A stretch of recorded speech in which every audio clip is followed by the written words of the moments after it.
బాగున్నావా? బాగుందా? పానం బాగుందా? బాగుండదు. బాగాలేదా? బాగుండదు. బాగుందా? ఎంత ఉంటుంది వయసు? ఏమో తెలియదు. నేను రాసుకున్నానా? నేను రాసుకుంటే ఇప్పుడు అంటే రాస్తున్నారు. అప్పుడు ఎవరు రాసిండు? ఎవరు రాలేదా? ఎవరు రాలేదు. ఏది మామిడి పండ్లు అమ్ముతావా? మామిడి పండ్లు, జామ పండ్లు, అరటి పండ్లు, అవి సంత్రాలు. ఎందుకు మరి ఎండకి ఎందుకు చేస్తున్న ఇంటికాడ ఉండొచ్చుగా? చేపులు ఆయన ఇచ్చే 200 సాల్తావా? ఏడ చాలుతాయి? సబ్బులు సర్పాయ, బూఆయ, తొక్కాయ, చీరాయ, రైకాయ, ఆకాయ, దర్దాయ, మామిడి కోటరాయ, ఇవన్నీ ఏడుకెళ్ళి వస్తాయి ఆయన ఇచ్చే పైసలకు. ఎవరిచ్చే పైసలు? అంటుగా రేవంత్ రెడ్డి అని. పింఛనా? ఎంత ఎత్తునేది పింఛను? పింఛన్ 2 ఏళ్ళు. పెంచలే నీకు? ఎడ పెంచిండు? ఎప్పుడు పెంచి అక్కడ వేయించిండు అంట కానీ ఇక్కడ వేయించలే. ఇక్కడ వేయిస్తే బాగానే ఉండు కానీ పెంచలేడు కదా. ఎవరు అడగాలి? ఎవరు అడిగేటోళ్ళు ఇస్తూనే ఉన్నారు. మురుసుకుంటూ వస్తూనే ఉన్నారు. 2 ఏళ్ళు వచ్చినాయి 2 ఏళ్ళు వచ్చినాయి. మాపడి కోట తాగుదామో ఉంటావు అని తెచ్చుకుంటాం. ఎవరు మీ ఎమ్మెల్యే ఎవరు తెలుసా? తెలియదు. మా ఎమ్మెల్యే కూడా తెలియదా? తెలియదు. మీకు కూడా తెలియదా? నామెకి తెలియదు. నామెకే తెలియదు. నాకు తెలుస్తా.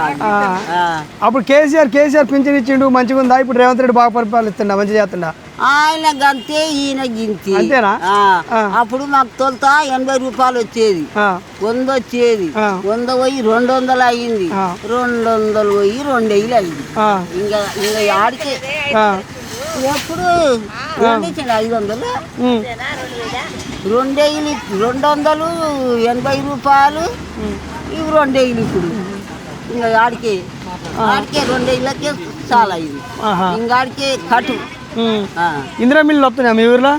మస్తుగా వచ్చినాయి. నాకు రాలే. మస్తుగా వచ్చినాయి. నిజంగా వచ్చినాయా? నిజంగా వచ్చినాయి. కట్టుకున్నారు. ఇళ్ళకి పోయిండ్రు. పిల్లలు అయ్యిండ్రు. మంచిగా బాగుపడుతున్నారు. నా సంటి దానికి ముసలిదానికే ఓడిస్తాడు.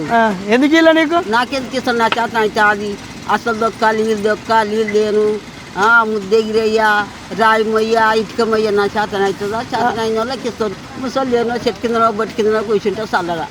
అంతేనా? ఉందా నీకు ఇల్లు? ఉందా? ఉండదు. కూలిపోయింది. కూలిపోయిందా? కూలిపోయింది ఇవ్వట్లేదా?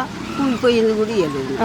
మొన్న ఇచ్చిపోయిందంటే మొన్న కూడా ఇవ్వలేదు. నాకు అదో 2 అర్రలు ఉన్నది. కూలిపోయింది. ఒక రేకు 2 సందులు ఉన్నది.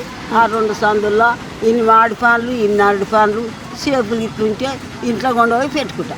ఫ్రీ బస్ ఇచ్చింది. ఎక్కడ పోయొచ్చు నా ఊరికి? ఎక్కి ఫ్రీ బస్సు? అమ్మో బస్కో తాను ఎక్కడికి చేత కాదు. కానీ ఎక్కడికి నేను చేత కాదు.